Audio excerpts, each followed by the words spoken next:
Josh? This meeting is being recorded. Amen. So Josh will talk for 20 minutes or so. Put your questions in the chat. Josh and I will go back and forth with your questions. But you need to all know the background of how this book came about. So with that, Josh. Oh, thank you very much, Shirley. Thank you all.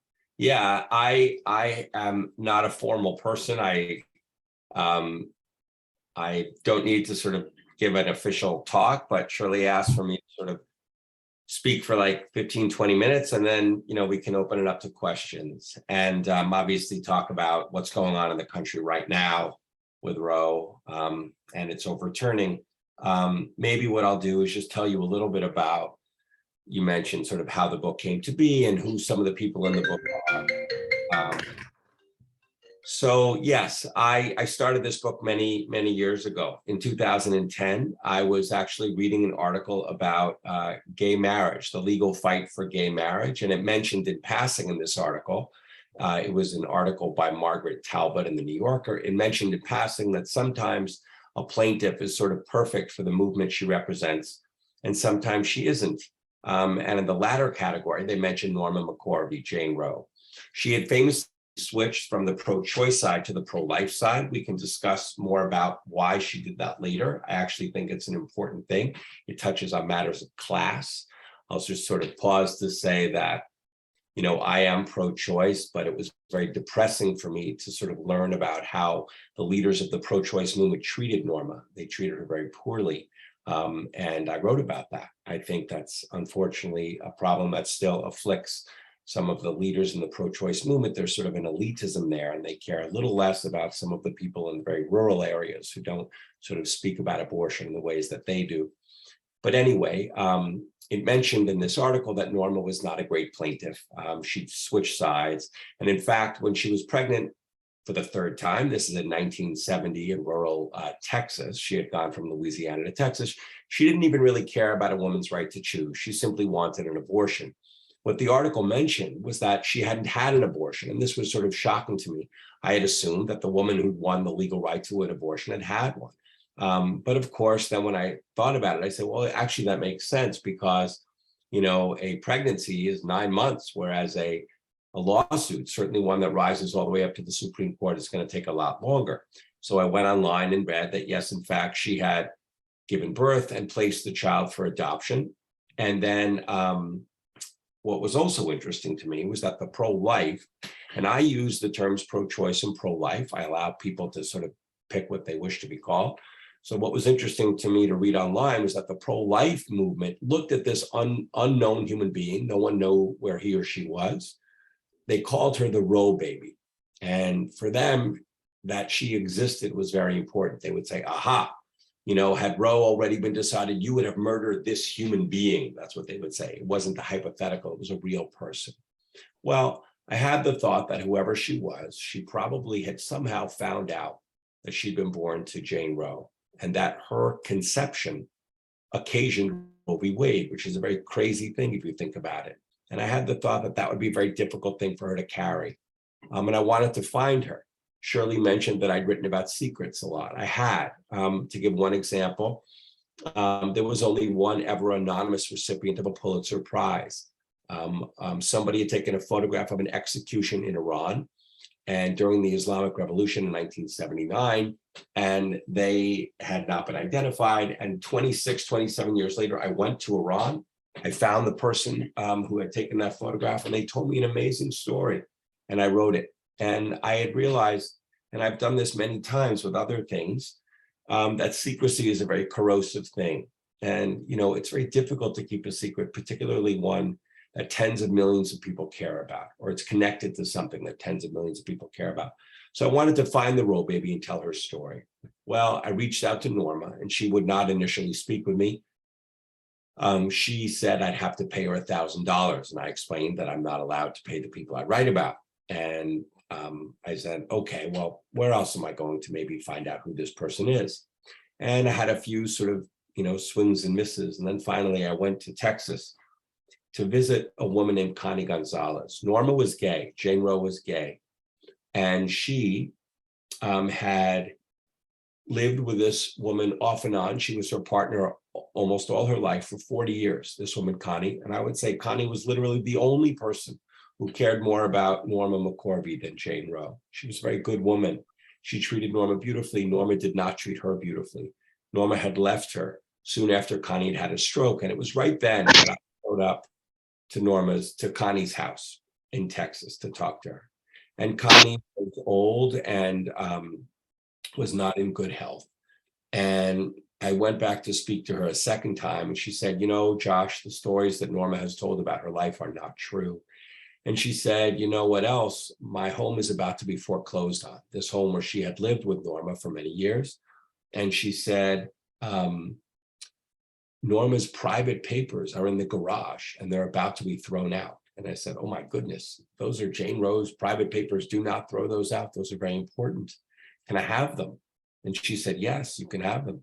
So I literally stuffed thousands of pieces of paper. They were scattered all over the garage into garbage bags and put them into my trunk of my rental car and went through those papers that night. I later acquired the papers from Norma. She didn't want them. And they are now at the Schlesinger Library at Harvard, where they're open to researchers. They're fascinating papers. Well, I found in those papers what I was looking for, a date of birth of the Roe baby, the third and last child Norma had sort of given birth to. And that did eventually lead me to her.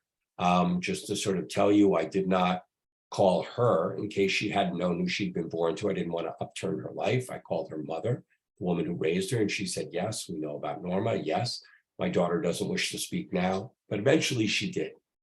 And I told her story. Her name is Shelley Lynn Thornton. But what was really sort of interesting to me as I was looking at those papers, I realized over the next hours and days and weeks and months and years that there was a much bigger story to tell here than just sort of the story of the Roe baby. Norma's life wended its way through both sides of the abortion issue. And it was, I said, you know what, there's a lot more here. And so my interest grew from just the children Norma had given birth to Norma herself, and then to Roe and to the whole of abortion in America. And as well as Roe is known in this country, the people behind it are not known, or they weren't until I wrote my book. And I said, you know, there's an important story here. And I dove into this very crazy world and very far away from where you all live and where I live. A really, you know, I've traveled because of my work to 60 or 70 countries. I mentioned Iran, but I'd never felt sort of farther from home than when I was in rural Louisiana along the Atchafalaya River. It's a very different place. And I will tell you that my book doesn't start with Norma. It starts a few generations back. I wanted to show where Norma came from. And you see that she's the third successive generation in her family of women who had an unwanted pregnancy. And you see what happens when women are not, when they don't have the right to sort of choose whether or not to carry a pregnancy to term. It's very difficult and patterns are established. And that is really what I wanted to do. I humanized this issue by writing about it through these human beings. Now, I will tell you, I am pro-choice.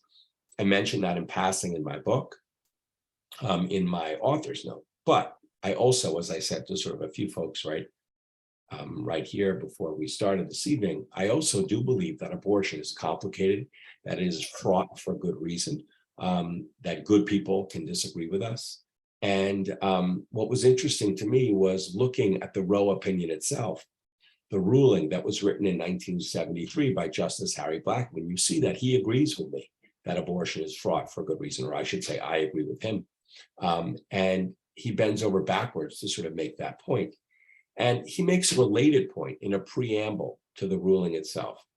He says that exposure is often what determines which side of the issue a person is on. Meaning if they are exposed to a person who has a story having had an abortion, or as he puts it, exposure to the raw edges of human existence. And that was certainly true of Norma. And what was interesting was that Norma was exposed to two totally different worlds. And those two worlds made her sort of ambivalent about abortion. And in my opinion, the sort of perfect plaintiff she embodied a lot of the sort of contradictions and nuances inherent in Roe. So if the pro-choice movement looked at her as the imperfect plaintiff, I actually think that she befits Roe perfectly. So what those two worlds are, one was dominated by religion, one was dominated by sex. The one that was dominated by religion was very sort of severe. She was raised in a home of Jehovah's Witnesses. And again, I mentioned that she's the third successive generation. What's so interesting is you see, well, how did they become Jehovah's Witnesses? Well, without diving into the whole deep story, you'd have to sort of read the book. But Norma's mother, Mary, her whole life changes when she gets pregnant when she's 17, and she's not allowed to carry that. She's not allowed to give birth to that child and raise it as her own because her family is they're religious, and they say, no, this will be a horrible shame for us in our church. So she's made to disappear. She has to go to the big city in Baton Rouge, give birth. They then take this child from her. This destroys Mary, as it would destroy any of us. You're not allowed to raise your own child. And Norma's mother, Mary, has to now pretend that her daughter is actually her sister. She's not allowed to raise her as her own. She becomes an alcoholic. When she then later marries, she's sleeping with many of the men she's serving drinks to in these little bars. Her marriage is destroyed. Her husband is sort of trying desperately to right the ship. And he says, well, we need to all become born again. And they become Jehovah's Witnesses. This is then the home that Norma is raised in. When they move, they leave Louisiana, they go to Texas. But you can't just sort of click your heels and hope things are going to be okay. There are obviously still, the very same issues that destroyed this poor woman's life are present. And Norma is raised in a home where sex is sinful and miserable and illicit, all the more so when Norma then comes out to her parents when she's 12, 13, 14 years old. And, among the many thou shalt nots is, of course, abortion. Well, the other world that she's exposed to is one dominated not by religion, but sex. Norma is, after she comes out, she sort of lives in a world for the next 10 or so years into her 20s. Her late teens and 20s, a very sort of countercultural bohemian world in Texas. She works in lesbian bars. She has hundreds and hundreds of partners, literally. She's even a prostitute for a time. That was one of the things that had not been known about her before until I wrote my story. As an aside, Norma's life, she had lied endlessly about her life, and people did not know who she really was. And it was sort of an honor and an exciting thing to be able to sort of lay down her story honestly. And the facts of it, the papers helped me, she helped me, and many, many other people, hundreds of people I found and interviewed helped me. So you had religion and sex. And she looked at these two things as completely irreconcilable. She said to me in a very funny way, she had a way with words. She said, one makes you feel good, one makes you feel bad. I said, well, that's one way to look at it. And what was interesting to me, what's that? You're muted, Shirley. I just unmuted myself. I was wondering if you asked her which was which. Well, I had a pretty good guess.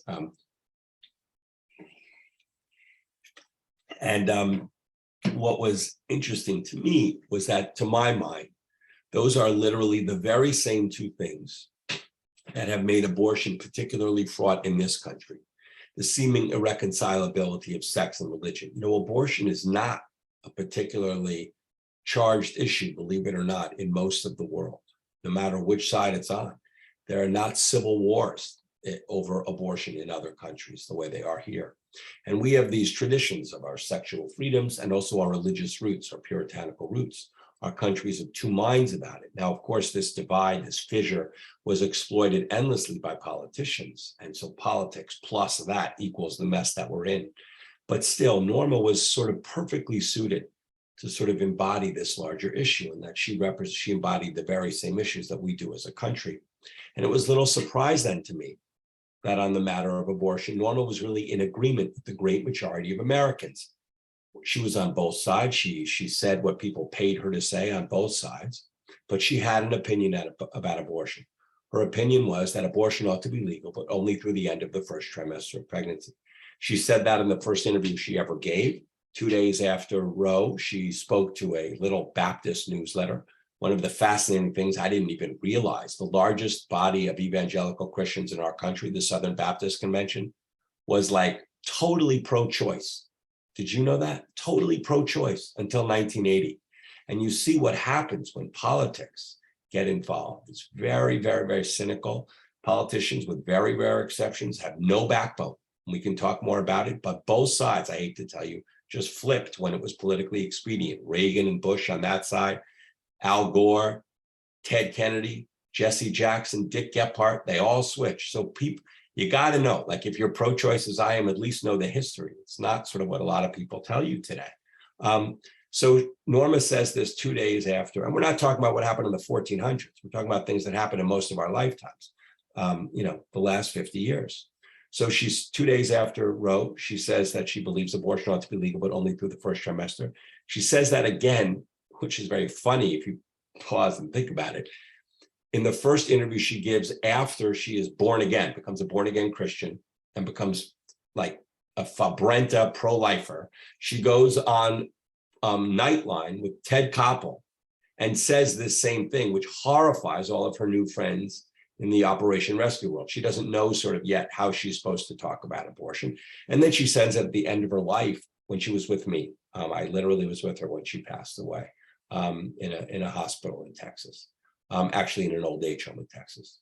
And there's another way that Norma really embodies the larger story of abortion in America. And this is maybe the single most important way. It comes down to class. Norma was very poor. The reason she couldn't have an abortion was simply because she couldn't afford one. Even in 1970, first of all, there were 4 states already where abortion was legal in 1970, including California, where it was legal to non-residents. Governor Reagan had signed into law the most liberal abortion act in America. Up to 20 weeks, it was available to women who had physical issues or mental health. So really, any woman who really wanted an abortion could have one there, but you had to get there. Norma didn't have the money to get there. She didn't have the money to go to Mexico, where a lot of people went to go to nice, clean, healthy abortion clinics, get abortions. And even in Texas itself, there was an abortion clinic she found right near, but it was $500. She didn't have that money. Now, Norma lied endlessly. We could talk about it. She lied later and said that she got pregnant via rape. And that's how it's not true. She lied and said that when she went to find an abortion, the clinic had just been shuttered and there was blood all over it. It was very dramatic. She was trying to come up with a story befitting her sort of pseudonym. But the truth was no less devastating. She didn't have the money. But guess who did have the money? Her own lawyer. She had 2 lawyers, Linda Coffey and Sarah Weddington. Sarah Weddington was in law school when she realized she wanted an abortion, got pregnant, wanted an abortion. She went to Mexico. And so she had money, Norma didn't. What's so depressing is that Sarah doesn't tell Norma that she had an abortion. She doesn't tell Norma that she was working at the time Norma wanted an abortion for an abortion referral network and could have helped her to get an abortion, could have flown her to California. She doesn't tell her why, because she's desperate to have a plaintiff. Now, that is a very ugly, ugly thing that she did. And again, it's one of many things that the leaders of the pro-choice movement did to Norma. They did not treat her well. Well, of course, class is at the heart exactly of what is going on with abortion right now in our country with Dobbs. The overturning of Roe was only going to deepen the class divide. Access to abortion, access to contraception corresponds very much to the financial welfare of women, to their professional prospects. And yet, and now, of course, if I set foot on this side of a state line, I can have an abortion. If I step right here, I can't. So this divide is just going to be unbelievably deepened by Dobbs. It's very depressing. And, half of the women in this country who have abortions that are below the federal poverty line. So that's only going to deepen. And again, here you have Norma sort of embodying perfectly so many of the issues. So to sort of, get sort of closer to the end here, and I can keep going obviously for a long time, but want to be able to answer questions. Given all of this, I see Norma as less an imperfect plaintiff than as one perfectly befitting Roe, which also meant that she was the sort of perfect protagonist for a book on abortion in America. I'll just add that, in wanting to sort of humanize this issue, even though her life, wended its way, as I said, through both sides, I wanted to find other people to surround Norma with, other characters in the book whose lives also touched on all of this. So there are so many issues obviously inherent in abortion. And I wanted to find people whose lives sort of more directly touched on other facets of abortion, like medicine and law. And so what I did, I really found 3 remarkable characters to surround Norma and her 3 daughters with. all from Texas. Texas itself is really a character in this book, all brilliant, all really as important as they are unknown. 3 characters. Linda Coffey was the other lawyer who represented Norma. She was gay, she was Baptist. Now remember, the Baptist church is pro-choice at this time, so for her, there's no sort of contradiction there in being a feminist and being a religious Baptist, which she was. She files Roe, she conceived of its legal underpinnings. And Sarah Weddington totally sort of takes over because she argues the case in front of the Supreme Court. And when I found Linda, not only has she not been interviewed in decades, but she was living in a house in East Texas with no heat and living on food stamps. The single most important woman, really, you could argue, in the pro-choice movement was completely forgotten and abandoned. Mildred Jefferson, probably the most interesting person I wrote about in the whole book, I think, outside of Norma, the first Black woman to graduate from Harvard Medical School.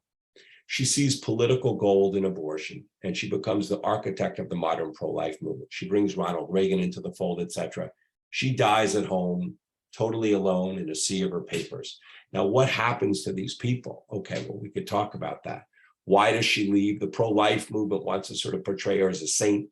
They say the reason she left the pro-life movement, medicine, the heights of medicine, Harvard and all that for the abortion world is because she just wanted to cater to the unborn. That's not true. The reason she did, which I found an FBI file, which brought her to life for me, was that because she was Black and because she was a woman, her career was completely sabotaged by racism and misogyny. She doesn't know what to do, and she reimagines herself and reinvents herself in this way. We could talk about what, I'll just sort of say what's amazing is the very same parts of her biography that ruined her career in medicine are like manna from heaven in the abortion world, because at that point, the whole pro-life movement is white and Catholic and male. And here you have a Black Methodist woman who's also brilliant and beautiful and Harvard educated and a surgeon to boot. So she was perfect, and she rises all the way up only to sort of be discarded.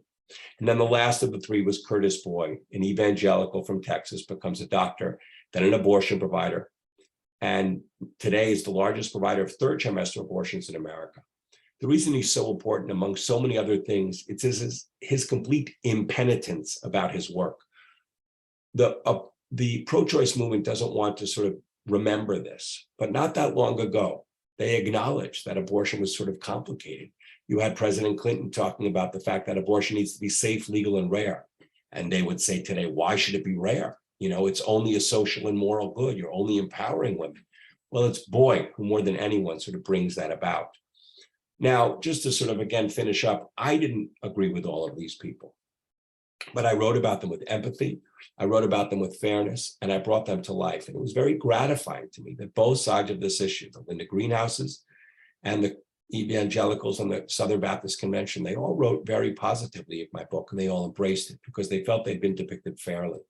And I think that we need to sort of, just to sort of say a very Jewish thing for a minute, we need to step outside of our Dalet Amot. We need to step outside of like our tiny little worlds and meet people who are not just like us, and listen to radio broadcasts with people who don't particularly agree with us. Because I promise you, it's not as simple as a lot of us like to think it is. And what was nice about writing about all these people personally, they expanded my thinking about it. And I, in turn, felt very sort of honored to be able to do that for my readers. And I'll finish with one quote. Well, all of these people sort of, just to sort of say, they enabled me to sort of explain how we got here. 50 years after, this January marks 50 years since the ruling. Abortion is now absolutized and politicized. Do you know that it was so not political back then? It was so not political and nonpartisan that the first time there was a potential Supreme Court justice who was at his Senate confirmation hearing after Roe, he wasn't even asked his opinion of Roe. That's now all they're asked about. The Senate confirmation hearings are just proxies on Roe. Justice John Paul Stevens was not even asked his opinion of it. It's a totally different world. So all of these people enabled me to write, well, how did this happen? How did we get here? And the quote I'll leave you with was really a great quote I found. Lawrence Tribe, very famous constitutional scholar, he wrote a famous legal book about abortion called Clash of Absolutes 30 years ago in 1992. And he says that the only way America will ever, and he's not naive, and I'm not naive, but he says the only way that America will ever get out of this sort of mess that it's in, this horrible civil war, he's speaking about Roe v. Wade, Roe versus Wade, he says is by, quote, giving voice to the human reality on each side of the verses. And that's what I did. Now, trust me, demonizing the other side, you know where it gets us? Exactly here. Exactly here. That's what people have done for 50 years. And again, I'm not naive. I'm not saying that both sides are exactly the same, but unfortunately, there's miserableness on both sides. And if you're honest with yourselves, you roll up your sleeves, you see how we got here. And again, I point out lots of this sort of, you know, I'm not naive, and I write about the lies and the pseudoscience on the pro-life side, but there was unfortunately a lot of blame to go around. For example, just the last thing I'll say, then we'll just sort of see if you have any questions. You know, the Senate confirmation hearing process was poisoned, not by the Republicans, it was actually poisoned by the Democrats. It was when Bork was appointed in 1987, and Ted Kennedy, who had been pro-life because he was a firm Catholic, he now says, you know, he comes out and gives this speech and says, you know, if you appoint Bork to the Supreme Court, you know, and then he goes off on this basically like fire and brimstone speech that women will be back having abortions in back alleys. And that was really the straw that broke the camel's back in terms of the sort of civil discourse that we had to that point, certainly when it came to sort of appointing justices to the Supreme Court. So that's my little spiel. And I'm here to answer any questions. So Josh, before the questions are coming in, and we'll do those, but before we do that, can you tell us about the Roe baby? Did you ever get to talk to her? I did. Her life was absolutely fascinating. I mean, I'm not trying to sell books when I tell you that. Obviously, I can tell you a little bit about her, but I think you would all enjoy reading about her. It's very, very moving, her story. And what was really maybe the most moving experience for me of the entire book was Norma had given birth to 3 children and placed them all for adoption. And they all were desperate to find one another. And I didn't play God, like they had wanted that. So I said, okay, like I will then bring them together. It took me a long time. I found them. Having them come together was very, very moving.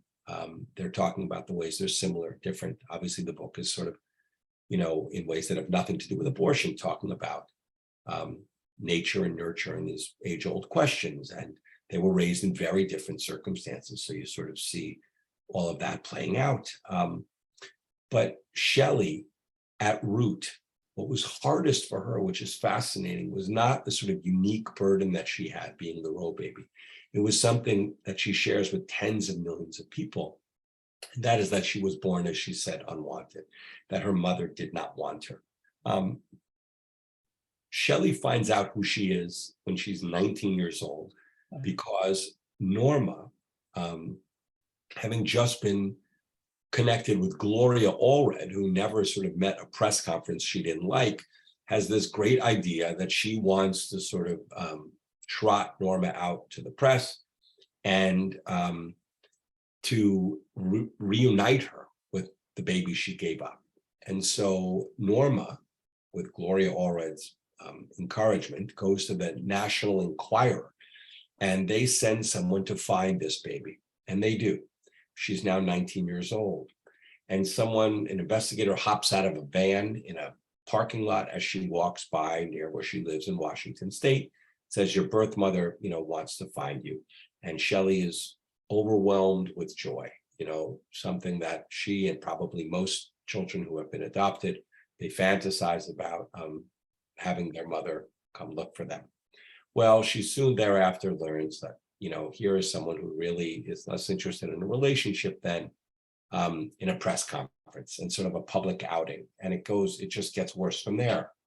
She was at that point, Shelley, in a pro-life home, and she says, oh my goodness, I'm the Roe baby and all this, and bursts into tears, has to get a lawyer to prevail upon the National Enquirer not to put her name in the paper. She does win that, so no one knows who she is, but henceforth, not only did she not have sort of a nice relationship with her mother, and I'll tell you what happens between them, but also she's now carrying what she feels this is a horrible, miserable secret, that at any moment she can be outed and people will discover who she is and her life will be sort of ruined. And that's really where the secrecy comes in that I write about a lot. It was very sad. And Norma, a few years later, does try to sort of come to visit her. Shelley says something that angers Norma very much, because she says, well, what am I supposed to do about the fact that you're gay? How am I going to tell this to my kid? And Norma goes bonkers, as she would do. She says, they start screaming at her, and says, well, you need to thank me for not aborting you, she says. And then it gets worse, and they never speak again. At the very end of Norma's life, Shelley found it within herself. It was very moving. See, she nonetheless feels for Norma, and for a life really defined by abortion and Roe, and decides that she's sort of wrestling right at the end. Do I visit my mother? Do I not? Do I visit my mother? Do I not? And she chooses not to. And obviously you see with the three sisters that being biologically related is different than just being real family. But it's very moving to see how Shelley, her sister Jennifer, and her older sister Melissa, how they all grapple with their place in the world and their connection to Norma. Wow, thank you. So, Josh, moving to the first question. Yeah. And comes from the Blooms.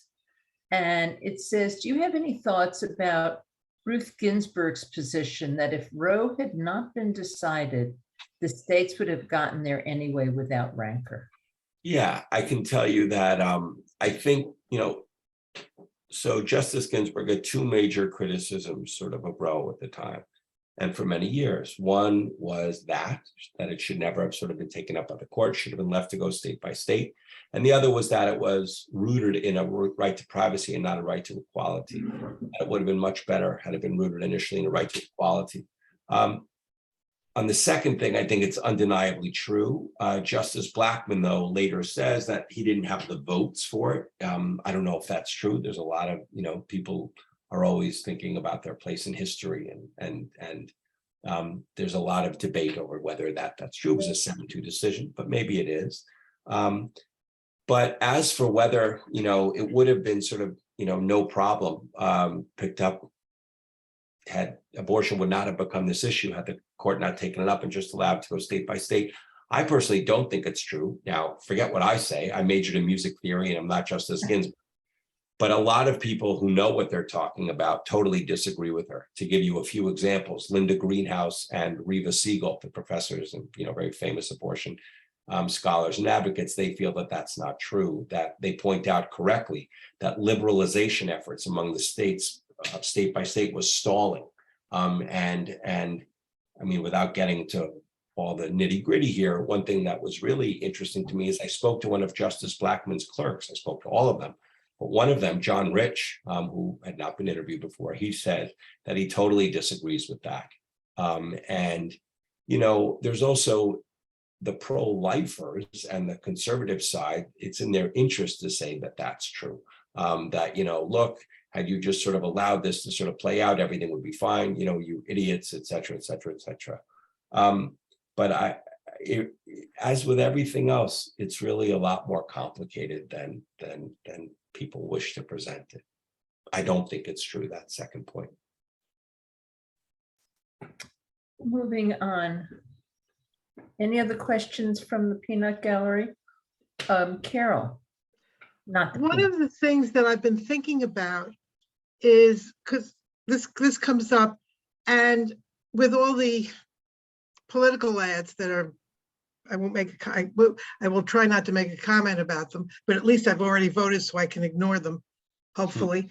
But they talk about a woman's right to control her own body. Yeah. I've never been pregnant. I'm too old to get pregnant unless there's something crazy happens. But I want to say, but I honestly don't know which way I would go if I had gotten pregnant and there was a problem. But do they separate a woman's right to choose what happens with her own body as opposed to having an abortion or not having an abortion? Because in some respects, at my age, I still want the right to decide what's going to happen with me and my body, and I don't even have to think about an abortion or not. So is it sometimes when they talk about pro-choice, does that verbiage get confused with the right to choose what happens with my own body? You mean independent of pregnancy, like choice Yeah. involves a lot more than just, yeah, I think you make a totally good point. And Thank you. that's why when I mentioned earlier, I use pro-life and pro-choice, and I allow people to call themselves what they wish to be called. I understand by the same token how important words are, and how we can write a whole essay about the hypocrisy, let's say, for example, of the phrase pro-life, when there are other we all know, we can all finish that sentence. But yeah, you're right. There's a lot more that goes into choice than just pregnancy. One of the things that was really fascinating to me, just to sort of take what you're saying one step further, how we got here, looking over the 50 years, like why something that is totally apolitical becomes politicized. How does that happen? Initially, if there was one of the two political parties that was putatively pro-choice, it was the Republican Party, because they felt closely aligned with sort of bodily autonomy and freedom, to sort of make your own decisions. There were fears of overpopulation that were particularly sort of deep-rooted in the pro-life world. And on the pro-choice side, you had like I mentioned, Jesse Jackson and Ted Kennedy. Well, there were a lot of sort of left-leaning Catholics who sort of were, more pro-life, and those folks were mainly in the Democratic Party. And Jesse Jackson felt that abortion was a particular sort of scourge. He used the word genocide in the Black community. So again, how did this switch come about? And you see that it's very cynical, but there is political gold, as Mildred Jefferson realized. There's real sort of value here for both sides in politicizing this issue, and the two sides get in line really in between 1975 and 1989. It's the National Right to Life Committee, the largest pro-life organization in America, under the leadership of Mildred Jefferson, that in 1976 really makes abortion an issue for the first time in a presidential election. And that year, the two sides, the GOP and the Democrats, they introduce into their platforms positions on abortion. And then it really goes on from there. One of the things that's very interesting also is there's a missionary named Francis Schaeffer. And in 1977, he makes a documentary film in which he reframes the sort of argument over abortion. He says, you know what, fellow pro-lifers, we need to stop trying to overturn Roe in one fell swoop by introducing a human life amendment to the Constitution, by basically saying that personhood begins, that a fetus has personhood. We need to focus on the Supreme Court. And Jerry Falwell, a Baptist pastor, he creates something called the Moral Majority. Catholics and evangelicals who do not see eye to eye in a lot, they come together in 1979, and really they help Reagan get elected in 1980. And Reagan sort of changes his thinking from that human life amendment to the Supreme Court. You see the sort of little seeds being planted over, and then it bears fruit all of these years later. Yeah, what a story. Here's another question for you from Barbara is raising her hand. Oh, Barbara, are you? Okay, then we'll come to Barbara and then I'll read the second Bloom question. Barbara, go for it. I tried to do it in the chat and I couldn't quite get it out there, but my question is, did you find any misogyny, or that misogyny played any role in the white religious men's opinions from the quote unquote pro-life group? Is there misogyny there? Oh my goodness. Did you find that? Yeah, I mean, it's actually one of the sort of fascinating things is you can watch, I mentioned how the two different political parties, they introduced for the first time into their platforms these statements on abortion. Well, likewise, you can look at the Southern Baptist Convention's statements on abortion starting in 1980 when they start to sort of flip. And it's staggering, like little by little by little, they harden themselves, not only on abortion, but also on like women and on homosexuality.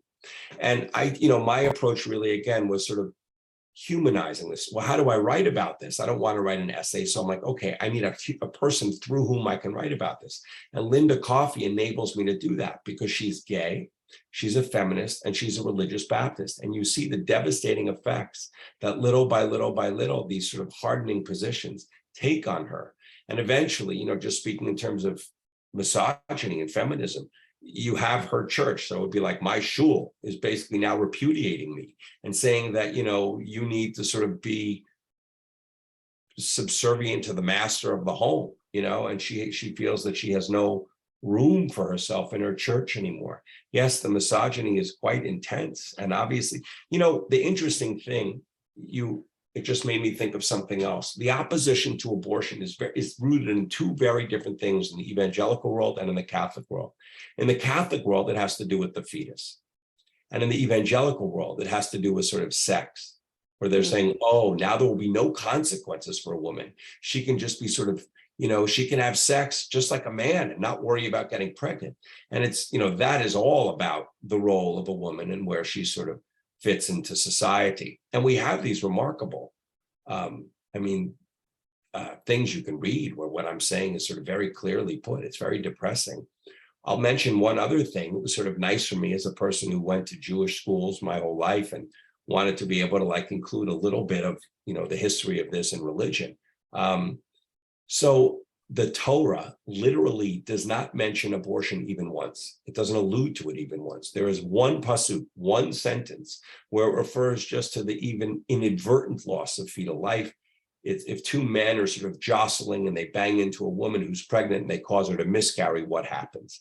And it's very clear there. It says that the man has to pay sort of a financial fine if he causes the woman to miscarry. But if he causes the woman, the pregnant woman, to die, then his life is taken. So the Torah is differentiating between, you know, the life of the child and the life of the fetus, I should say, and the life of the mother. Well, there is a mistranslation of that exact pasuk in the Septuagint. And they say that the differentiation there in the first Greek translation of the Bible is not between the fetus and the mother, but rather between a fetus that is quote unquote formed or unformed. They're introducing a distinction that does not exist in the Torah. And that mistranslation informs the Catholic view of abortion. As I go into, Aristotle also differentiated between sort of when in a pregnancy an abortion happens. And what was so amazing to me, all the Catholics, they now think, oh my God, we've always sort of said, you know, abortion is totally not okay. Well, that is not true. That happens around 1917. For 700 years before that, not like 5 years, 700 years. For all but 3 of those 700 years, the Catholic Church differentiates between abortions pre and post quickening. Only an abortion after quickening, that's when you can sort of feel the fetus moving inside of you, would a woman would be considered a homicide and the woman is excommunicated. So, you know, even nowadays, everyone is so sort of strident and sure of themselves and everything comes from on high, but it's not true. And it's important to sort of point out where this all comes from. That was an amazing piece of Torah study, Josh. Well, it was very exciting to find that, and I wish it was better known. Yeah, that's it. Can I ask you all just one favor? I hear my kid, and can you wait just literally like 3 minutes? Is that okay?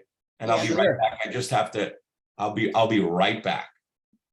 No problem. Sorry, I wouldn't do this with every group, but I feel like you can handle it. I'll be right back. We can handle it. Go for it, Josh.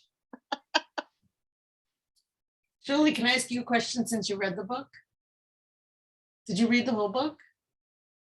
Are you asking me or? Yeah, I'm asking you, Shirley Grell. Oh, Adrian, is that you? I It is thought me. you said, I didn't know you said Shirley. Yes, ask me a question.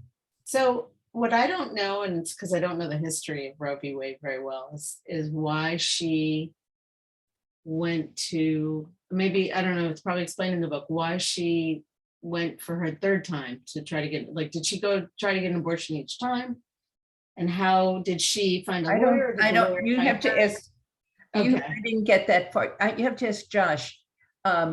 She kept giving away babies. And one of the things that Josh walks through in the book, which is so amazing, is the history of the family of all of these unwanted pregnancies. Wow. So at one point she is living with a woman and then decides she, like her mother and others before her, would become born again and therefore be washed clean of all her sins, right? And then marries a man and then gives up the baby. So there's this continuous process. And I guess the third time was, I'm going to have an abortion. So I don't know why Yeah. but she, kept trying to do what she was supposed to do and be born again. But she was an alcoholic from very young years. I just looked at the date. Josh has a chart. She was born the same year I was. Hmm. So she grew up as a wild child in the 60s. Hmm. And, had very little structure other than a very Christian Pentecostal family. So I don't think she was looking for abortions on the others. I think this was the point where she said enough. And then the lawyers found her. Shirley, I'm remembering that. I mean, it's been a while since I read the book, because I read the book when he was going to come earlier. But the first child she didn't raise the first child, but the first child was raised within her family. And then Correct. the second Correct. child was adopted out of her family. And And then third that was one. hard for her. And I thought that one of the motivations for wanting an abortion was not to have to go through that again. And go back to her family. But also not to have to know that her child was out there. Yeah, Are that you she didn't speaking want to about have that experience again. That's what I was trying to remember. Yeah. The question, Thinking Josh, about the- was yeah. why the third abortion? Yeah, why wasn't what happened the third time? Like, why not the Why first? would she and want an second? abortion the third time and not the other two? That was what the question. Well, she definitely wanted, she was pregnant 3 times. The only time she sort of said, hey, let me sort of step back. So she's one fascinating thing with Norma and sex, and how I mentioned it was sort of illicit and sinful. So she has, when she's 12 or 13 years old, she goes with one of her friends, just a friend from school, a girlfriend, and they cross state lines and they go on a bus and they get a motel room, believe it or not. And I forget offhand which state it's in, but right next to them, maybe Oklahoma, I don't remember. And I found the police report. The police are called, and the girl sort of alleges that Norma, quote, tried inappropriate things with her. Norma is then sent to a school for quote unquote delinquent children. And she then is actually quite happy. She has sort of all these girlfriends, and she's much happier being away from her family. But then she decides, you know what, I'd like to sort of have a kid. And she's 16 years old and gets married. She's a car hop, meets a guy who says lewd things to her, from his car. They get married. She gets pregnant. She later lies and says that the reason they got divorced was because he beat her. No, he had slept around and she was upset. She comes back home and she decides, you know what, this will be great. I'll have a kid and I want to be a mom. So that's the first pregnancy. She decides she wishes to be a mother. The child is born and she's immediately miserable, and it's quite clear, setting aside even her age, that she has zero desire to be a mother, and she's completely unfit to be a mother. And she begs her mother, Mary, the one who had a child taken away from her. The patterns are sort of amazing. She begs Mary to take this child off of her hands. She later lies and says that her mother kidnapped the child. Right. But her mother does decide to take the child off of her hands, and she legally adopts her. Now, Mary was not exactly, a wonderful mother herself, but she does her best. And the child, Melissa, is raised by her grandmother, being told that grandmother is actually her mother, and that Norma, her mother, is actually her sister. The second time Norma is pregnant, she does want to have an abortion, but it's not even like within the realm of possibility. It's 1967. Again, she doesn't know, where am I going to get this money? She doesn't know what to do. She doesn't even know at that point the word for abortion. That's when she first learns it from a nurse. She meets her adoption attorney, actually. And so she places that child for abortion. And that child is raised in a well-to-do home. Her father is a doctor, and her father, the man who raises her, is a doctor, a colleague of Norma's doctor. And Norma, until the end of her life, when I came into the picture, had never known where that child was. I found that child, Jennifer. One of the interesting things, and then I'll tell you about the third child, Jennifer was sort of desperate to find out who her parents were, her biological parents and her siblings. And finding the family was incredibly helpful to her because, among other things, not only had she sort of suffered a lot of the same sort of problems that Norma did in terms of struggles with drugs and alcohol. And it was helpful to her to learn that her biological mother had as well. She triumphed over those struggles, but also she was gay. And neither of her parents was straight. Norma, even though she had the occasional fling with a man, called herself gay, and Jennifer's biological father was bisexual. And then the third child, Norma also again wishes to have an abortion again. And this time she is so distraught, like someone was just saying this, you, Sarita, I see your name here, was just saying this. Yeah, it was so upsetting to have to go to carry a pregnancy to term and then relinquish a child to adoption. She just wants no part of that. One of the things that was very important for me in writing this book, and that has a lot to do with what's going on right now today, is it's not only when you deny a woman a right to choose, it's not only her life that you are sort of upending in the most dramatic of ways, but also the child who is now going to be born. There are now, have untold children who are being born unwanted. What about them? What about their lives? In other words, that's no less important. And my book, Norma, Jane Roe, who never had an abortion, her life is as much a cautionary tale about adoption as it is about abortion. One of the great sort of, part of my language, but the bullshit of a lot of the pro-life leaders is that what they talk about, Justice Amy Coney Barrett said this during the oral arguments in Dobbs. She was so sort of cavalier about it. Oh, well, if a woman doesn't want to have an abortion, she can just sort of relinquish the child to adoption. Well, if you do that, that's not a little thing. What the pro-life leaders say is totally not true. They like to talk about the devastating emotional effects that having an abortion has on a woman. Well, it is true that there are individuals who suffer emotionally from having an abortion, but the great majority of women who have abortions express relief, not regret. Conversely, there is a very well-established connection between emotional harm and adoption.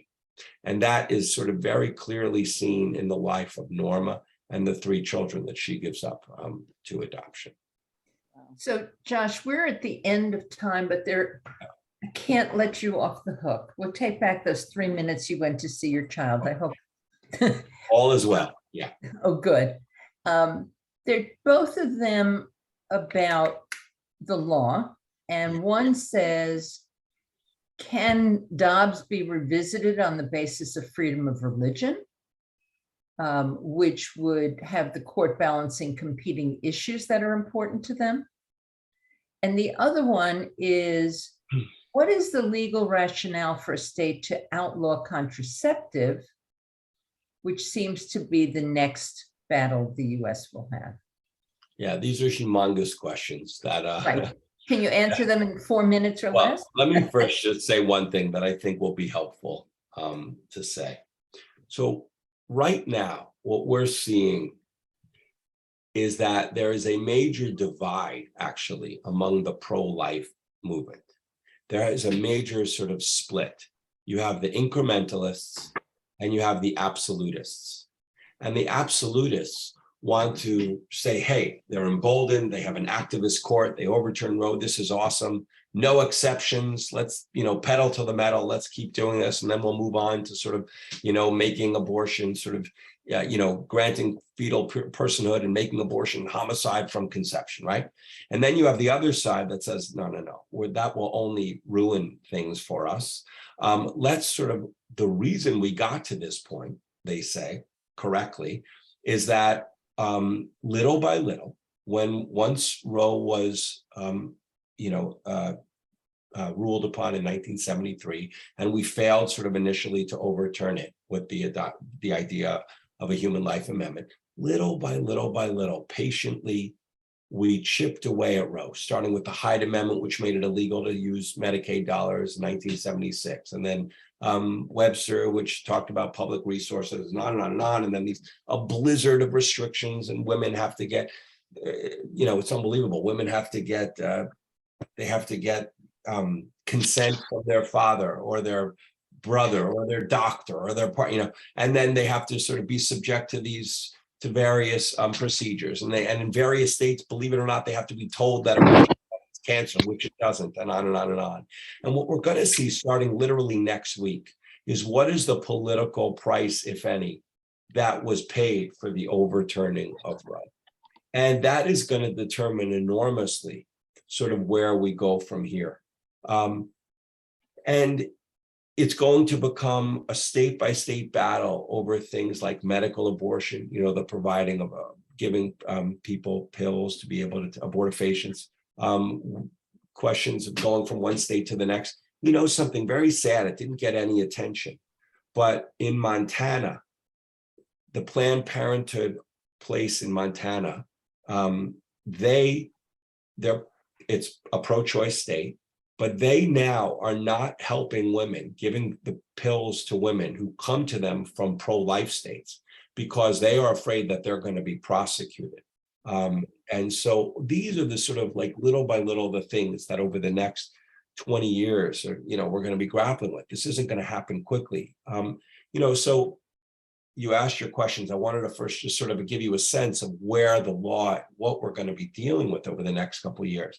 In terms of, the overturning of Roe, obviously Justice Alito bent over backwards to say this doesn't have implications for these other privacy cases. That's utter nonsense. Of course it does. Now there is legal precedent, and who cares what he says? There'll be other justices on the court, and they can now go back to this.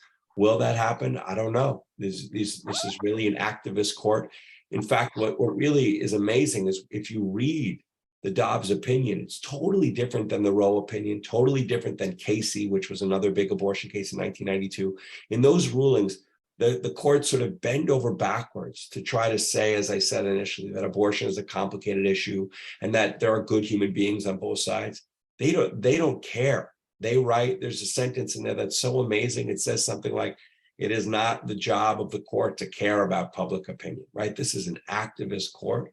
And they will continue to sort of chip away at other enormous freedoms if they're given the right to, if they have the opportunity to. I mean, affirmative action is now toast. We saw that yesterday. So it's a very sort of bleak time. Unfortunately, I do think there's a snarky aside in Justice Alito's opinion where he says, well, women can vote. Let's see him vote. He's right.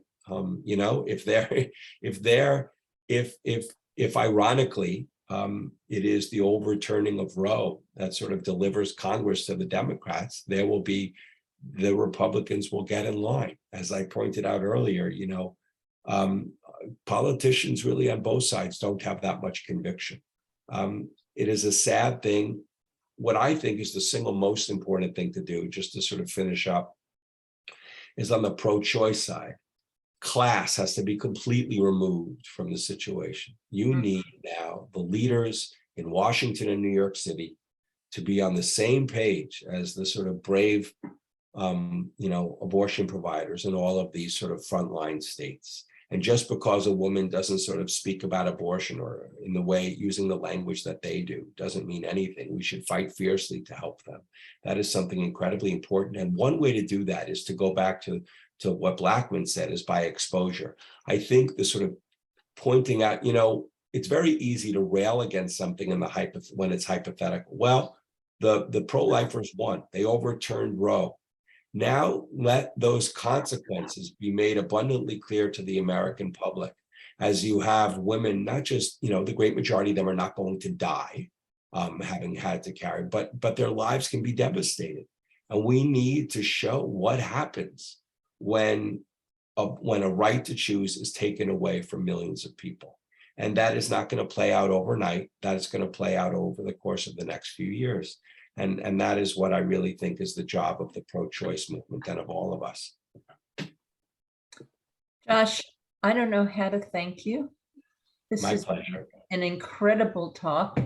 You're getting a lot of silent. Buddy. Thank you so much. And Nice. hopefully we'll welcome you to Shomrei in person someday I would and, enjoy that. and hear more from you. Thank you so all for much, Shirley. coming. Thank Pay you all for attention. listening. Thank Pay you. attention, more to come at Nourish. We're planning a big season. Bye, everybody. Okay, Thank thanks. you very much. Bye-bye. Bye. Bye. Thanks.